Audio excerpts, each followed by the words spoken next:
It is no doubt that Assassin's Creed has been more or less a dumpster fire lately. Old and new fans clash online about where the series should go. Assassin's Creed Valhalla, the last main title in the franchise to release in 2020, has left many fans divided on trying to make a game for both combat and stealth fans, but not really doing either or very well. Surprisingly, with the newest release, Assassin's Creed Shadows has seen fans on every side of the game loving it and having a great time. I land firmly with the OG fan group. I grew up on the franchise from the very first game back in 2007 and have played every subsequent game I can get my hands on since then. Assassin's Creed Mirage was also a great step back into what we had with the original game series, and I really enjoyed my time with that game, although I still have some of my own problems with it since it's in the Valhalla engine, but I think that is a video for another day. With RPG games like Odyssey and Valhalla, I felt like they just tossed in Assassins, Hidden Ones, Templars, Cult of Cosmos, all this stuff just to remind you, hey, this is an Assassin's Creed game, by the way, while you're fighting minotaurs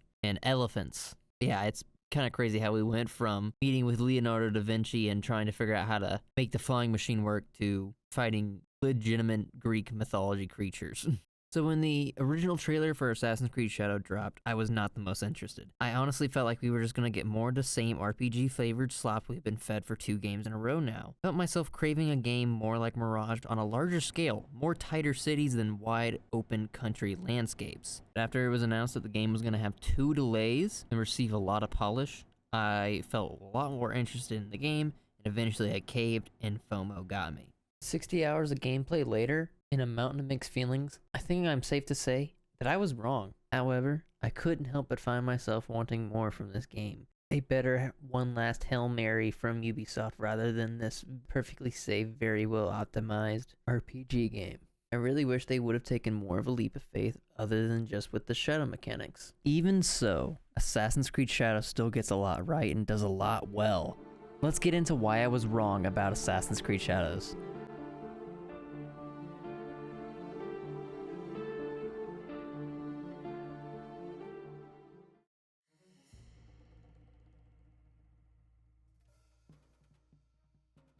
I want to share my thoughts and feelings on the game and what I would want for the future of these games. My opinions are not fact, so I don't want anyone to take them that way, and if you disagree with me on anything, that's okay. It's a silly game made for silly fellas like us. Just to flat out say it, Assassin's Creed Shadows is easily the best gameplay we've had in years. Like Syndicate, the game gives us 2 protagonists to play as. Ubisoft has been trying to find the balance between stealth and open combat ever since they switched to the RPG formula, and have tried several things such as crafting upgrades or wearing specific gear to upgrade your assassin abilities. Giving us 2 distinct characters, as Yasuke and Naoe, help alleviate that issue, as players can choose which playstyle to play as at whatever time. To introduce them, Naoe is the assassin or shinobi, your main stealth guy. She has the hidden blade, the hood, the revenge story, all key ingredients for a main character in this franchise. She can parkour anywhere as long as handholds are present or she has something to use her grappling hook on. It's good to know with this edition you can tell that Ubisoft is at least listening to us somewhat. And of course she can perform the classic leap of faith perfectly. On the other side we have Yasuke, the samurai.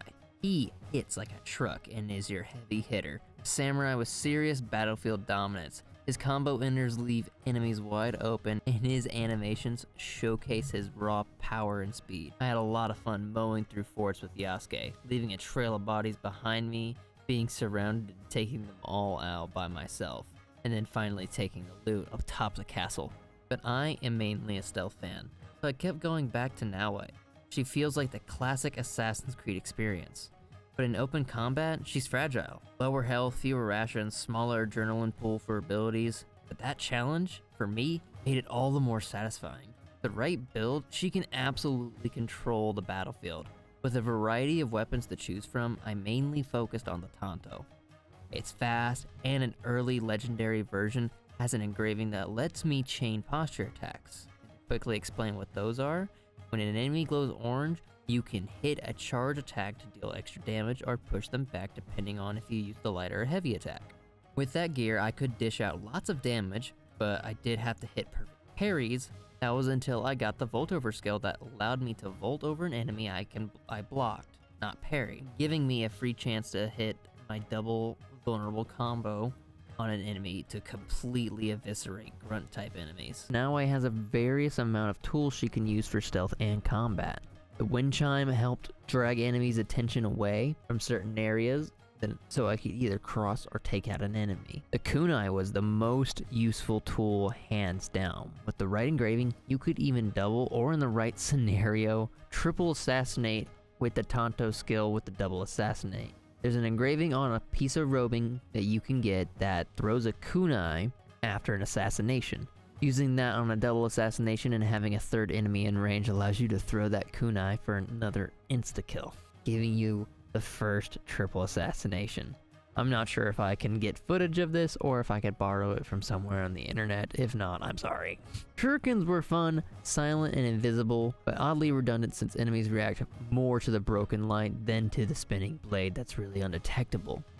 Although it did see a little bit of combat use when you could throw and they would end up bouncing between enemies. The smoke bomb was always a classic, useful for escapes or even offense, although you couldn't use it on some of the strong enemies as most of them would tend to run out of the smoke screen compared to some of the grunt enemies. When it came to Yasuke, I didn't spend as much time with him. Loud open combat for an Assassin's Creed game just wasn't really my thing, and not a reason I play these games for. One of the main reasons I fell in love with this franchise was for the stealth, secret orders, shadows, light, yada yada yada. A samurai doesn't really fit that vibe, and he isn't exactly an assassin in the game, more like an assassin associate.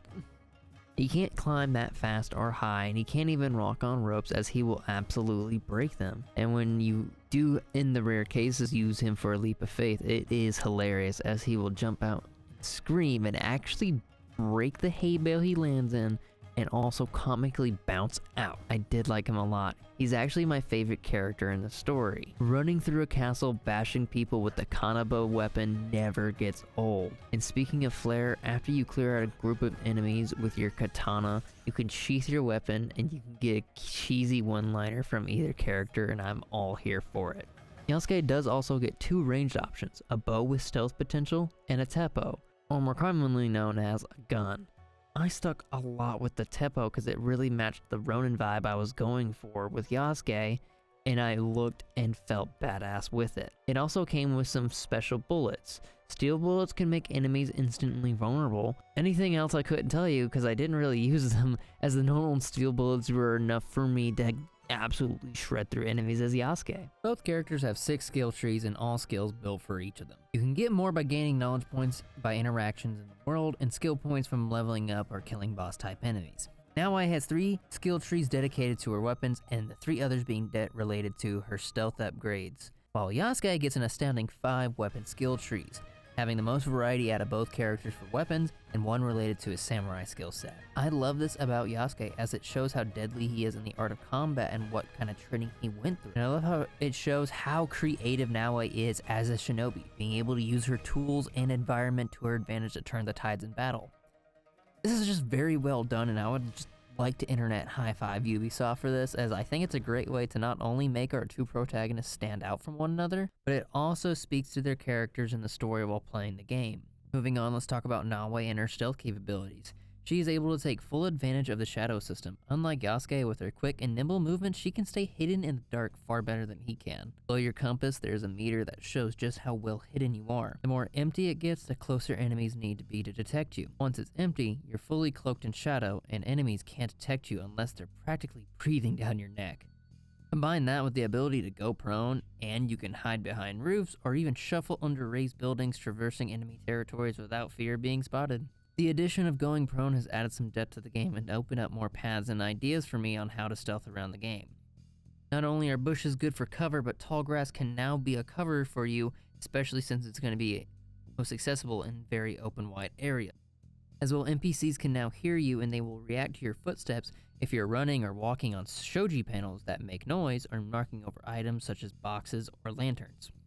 This can all attract NPCs. While on the topic of NPCs, the AI has seen improvements, as guards who are searching for you will recruit others to help search around for you. In addition, on the expert stealth difficulty, NPCs' vision cones now expand to go vertically and will be able to quickly spot you from the rooftop. This will train you to hide behind the arches of roofs, which are The architecture is built for making this great use of the environment. And as the name implies, Assassin's Creed Shadows. Naue is best utilized at nighttime, as that's when most of the shadows are going to be of use. You do get some use during the day, but not as much as you would at night, as most areas are making you invisible, as whether you're using the shadow of a building, a tree, or anything else that could give you that sort of cover, give you almost free agency to go around anywhere undetected. Although you cannot choose when to go into day or night, they are on a time cycle of about 40 minutes.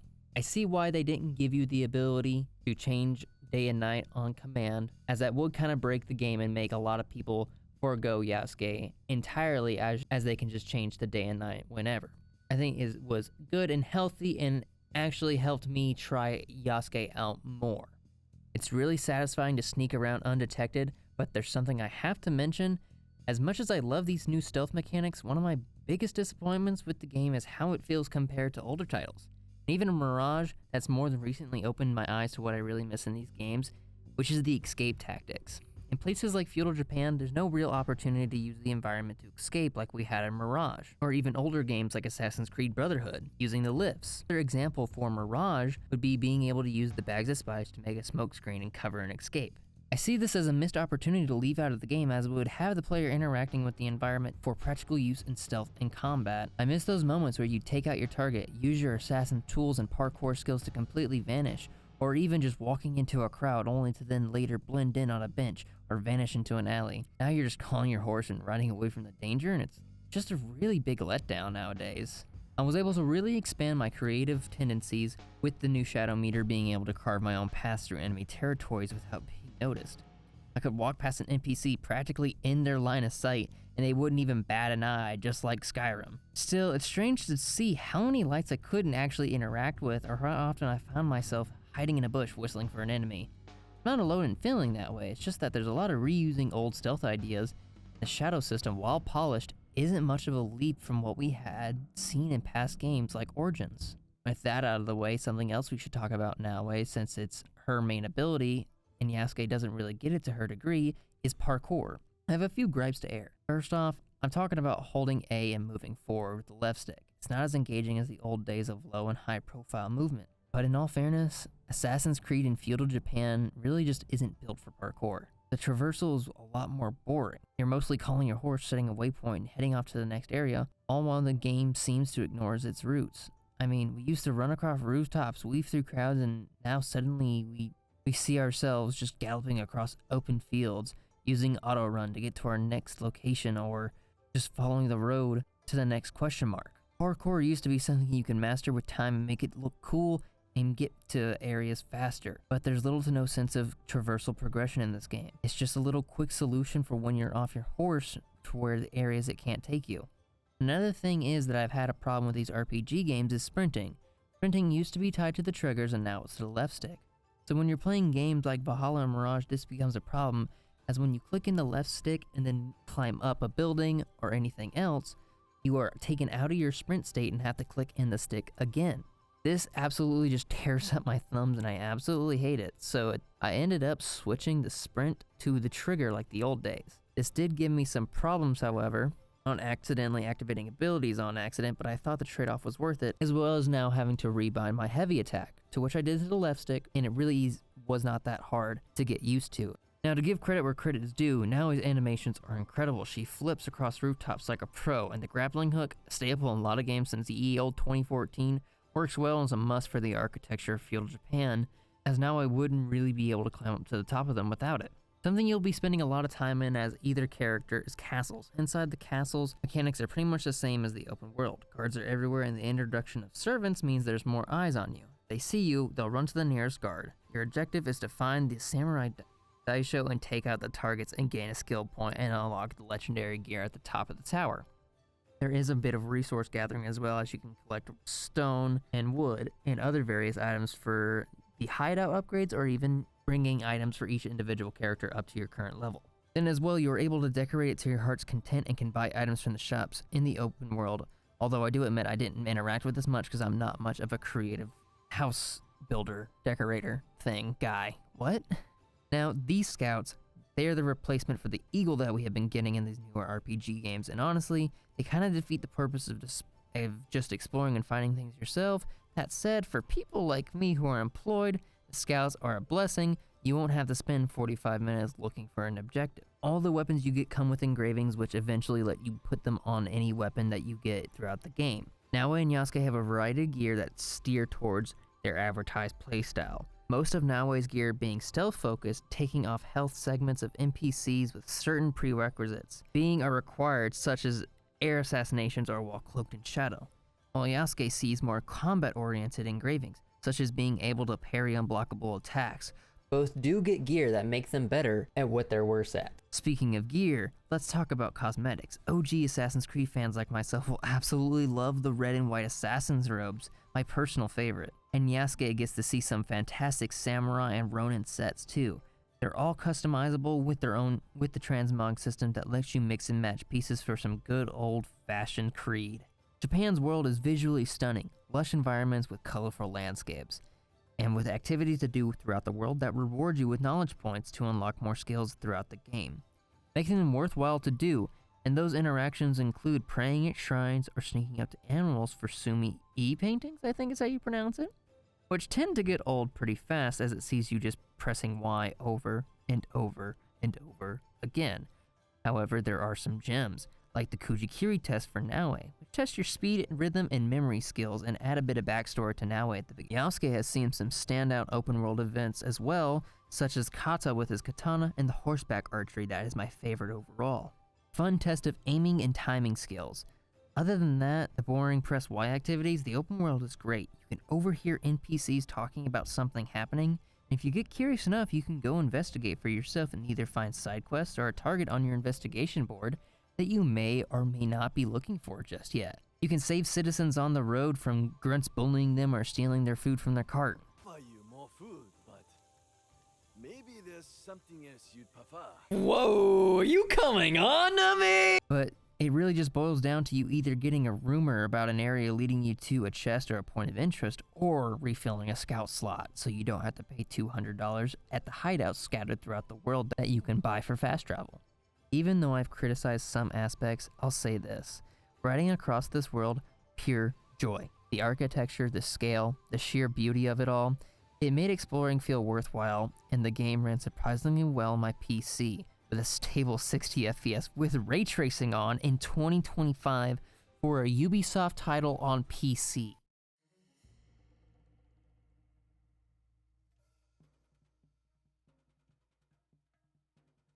A story begins with Diogo, not yet known as Yasuke. At this point, he is still under the care of the Jesuit priests, who bring him to Japan.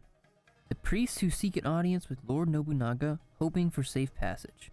After some tense discussion, Nobunaga agrees, but only if Diogo enters his service. Flash forward 6 months, Diogo, now trained in the way of the samurai and going by the name Yasuke, is thrown into the thick of battle during the siege of Iga, part of Nobunaga's campaign to unify Japan. We also see the return of motion-captured cutscenes, though they are sadly rare. Most of the game relies on static dialogue-driven scenes that don't hold a candle to the more cinematic moments. Meanwhile, in Iga, we meet our second protagonist, Naoe. Her father tasks her with retrieving a mysterious box from a nearby kafun, an ancient tomb, but after she finds it, she's ambushed by a masked samurai, knocked out, and the box is taken. Naoe is rescued by Nagato, who helps her reach safely. She fades in and out of consciousness and wakes up at a family friend's home, Tomiko's farm. Naoe tracks the masked samurai to a castle, kills him with her father's hidden blade, and escapes only to be shot in the leg and surrounded by the Shinbakufu. Her father arrives to save her, but is ultimately killed. He tells Naoe to follow the blade.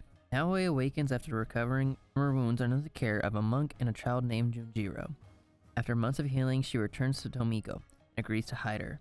Naoe gains allies and starts taking her targets down. She eventually meets with Akechi Mitsuhide, who reveals that Lord Nobunaga leads the Shinbakufu and offers to help her kill him. She infiltrates Honnoji Temple, but just as she is about to strike, Yasuke stops her. Nobunaga denies involvement with the Shinbakufu or her father's death. Confused and enraged, Naoe retreats. Nobunaga, betrayed by Mitsuhide, commits seppuku. leaving Yasuke at Ronin. Both of our protagonists eventually meet at Katano Castle, alongside Junjiro. Yasuke recognizes Naoi's hidden blade and offers to help her, feeling indebted to someone who once wielded one, as we learn later in his personal story. Naoi initially tries to kill him, blaming him for the raid and her father's death, but Junjiro intervenes, revealing the masked samurai Naoi originally killed before her father's death was actually his father, and he too should seek revenge. After Naoi wrestles with her conflicting feelings, the three of them all decide to team up and form the Path of the Hidden Blade and start using the farm as a hideout. Here the story becomes non-linear. You're free to choose to play it as either Naoi or Yasuke, as Act 1 seen you locked to just Naoi. You're free to hunt the Shinbakufu targets in any order, though level caps nudge you towards a specific path. Unfortunately, this shift kills the momentum. The pacing drags and the meaningful character moments are few and far between until Act 3. This is where most of your open world gameplay doing side quests and leveling up and getting your gear will take place. Naoi and Yasuke build a league of allies, most of whom have one-sided stories and overall have little plot impact. But after their missions, you never really see them again until the very end of the game. In missions, you'll meet Hanzo, a former Iga Iki member, and an old friend to Naoi's parents. He warns her to abandon the assassin's path. Instead, Naoi doubles down, unlocking her personal arc involving her mother's hidden role in the Brotherhood. It starts strong but fizzles quickly if you do it a little too early, in my opinion. Yasuke's personal story, on the other hand, is powerful. We learn how he became a samurai. In key moments, he hears the name Duarte, which triggers a flashback to his time as a slave. Overcome with rage, in a fight with Duarte, he kills him and eventually finds a lead on another Templar, Kimura Kai, a samurai for the Templar cause. He even says so as much. You are without ties, without a lord to serve. You hold no land. You are dishonored. You are Ronin. This very moment marks the dawn of your new beginning. You become part of the Templar Order, the sole hope in these troubled times. Yasuke finds him and kills him in a duel and also obtains his armor. But from here on out, he has lost all of his leads for the Templars for now. After assassinating all the Shinbakufu targets, only 2 remain, Mitsuhide and the mysterious figure who leads the Shinbakufu. And that mysterious leader ends up being Ashikaga Yoshiaki, the former shogun. He has no real presence until his sudden reveal, which makes the payoff feel very empty. Even when I met him in the cutscene he appeared in, I didn't even realize who he was, and he had so little importance on the story that I forgot about him almost instantly. After confronting Mitsuhide, he confirmed Yoshikage's identity to the pair. Naoi spares Yoshiaki in exchange for answers about her mother, and he gives her the box, hinting it might be an Isu artifact, or as I like to call them, pieces of Eden. Yasuke's reason for not killing Yoshiaki is that he gives him the lead that he needs on Nunan Karo. In his flashbacks, we learn that Nunan Karo executed Yasuke's mother, suspecting her of being a spy. An assassin gave his life to save Yasuke, who jumped overboard to escape. Yasuke assassinates Nunan and declares war on the Templars. This is so powerful and awesome, but it's also cut so short and saved to the very end of the game, and feels like this is what Act 2 should have all been about or leading up to. They're always saved for Act 1 and Act 3, as those are going to be more locked down to one story, as where it's going to be the end of the game and the beginning of the game. One's a tutorial and one is the climax of the story. There's not much you can do in terms of freedom there other than dialogue choices.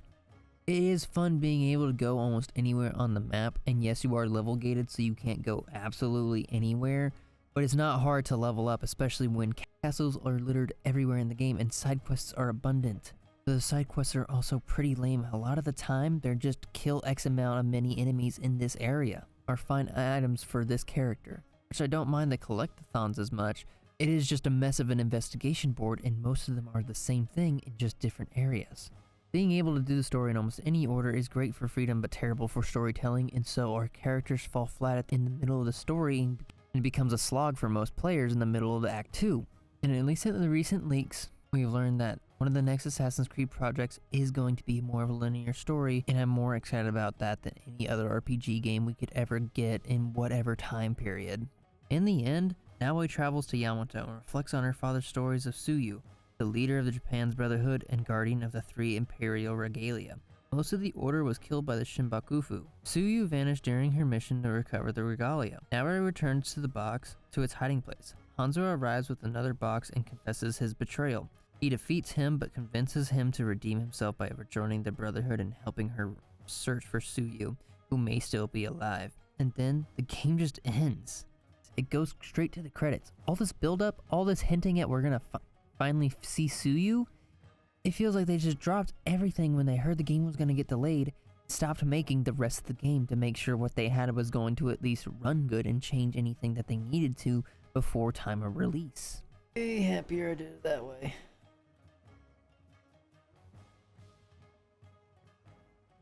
Wait, what?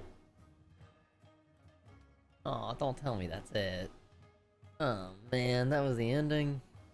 Oh my god, no. Oh, no. For people like me who was skeptical on buying the game in the first place, who waited and didn't want to pre-order the game, now have to pay that extra money for the DLC that has the ending to the game.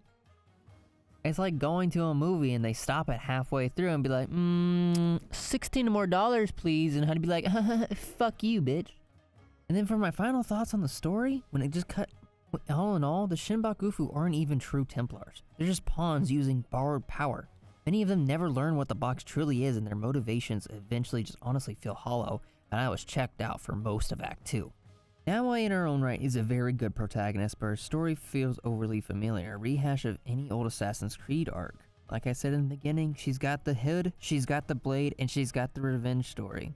Naoi is interesting in her own right, and it is a little overshadowed by who her mother is. The parts of her character that I like are finding out about the Creed and feudal Japan side by side with her, even though we have some knowledge on the active assassin brotherhood in this time period in different countries. Yasuke, 10 out of 10 though. Have nothing to complain about him. He felt almost perfect. Everything about him made me fucking love him more and more as a character. Though I didn't like his gameplay all that much, I still really enjoyed what he was. He was such a compelling character, and his voice actor had fucking rent due. He did just an amazing job, and he's almost on the same level as that one scene from Assassin's Creed Origins with Bayek when he kills Noonan Karo. We will hunt you down. My crew will send everything at you. They will try. We will be ready. And they will discover everything is not enough. It is done. Declaring war on the Templars. A fool's errand. Goodbye, Diogo.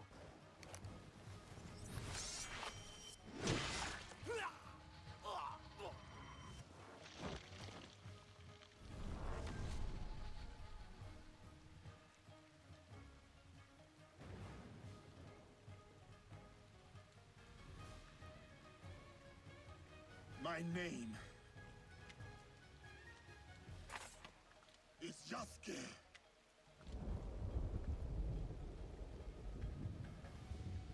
Banger. He's an overall just joy of a character to watch on screen. And when I was originally learning about Noonan Karo, I was sitting like motherfucking Kratos on the God of War throne staring down this motherfucker when we finally got him. Because I was like, this motherfucker's gotta die. And overall with Assassin's Creed, I hope we do actually see the more older systems, but maybe even revamped and more linear storytelling. I really think they have something special with the RPG games, but need to move it on to a new IP and leave Assassin's Creed alone from this kind of stuff. They're so good at making these lush open worlds with colorful landscapes, but then just end up filling it with slop and nothing. And it feels like anything they have to mention about Assassin's Creed is just lopped in there just because they have to sell it because it's their IP. Yet despite it all, Shadows is Ubisoft's second best Assassin's Creed selling game, with over 1.2 million copies sold. So maybe I'm wrong. Maybe the games do deserve to be more RPG-like. That's what everyone wants in terms of sales. If you're a fan with the older games and even the newer games like me, there's something for you here for both sides, although I think you'll be a bit more upset on the story side, depending on how long you've been following the game for. Yeah, I just wanted to thank anyone who made it this far into watching this video. It's very brave of you to watch. a 30-minute video from someone you barely know about a video game that ultimately no one cares about, definitely a few weeks after release. It's insane to me in the first place that this video is 30 minutes. It took me practically 2 months with having to start a week late with the game and then figure out what the fuck to say about the game. This was, and then on top of that, work a job. An enormous task for me, honestly, to work my little peanut brain. If you did enjoy the video, please sub and leave a like and tell me what you liked or didn't like about the video, or what you really did or didn't like about Assassin's Creed Shadows. I like to hear other people's opinions and see from their point of view why they did or didn't love a game. Anyway, thanks guys. I'll see you around.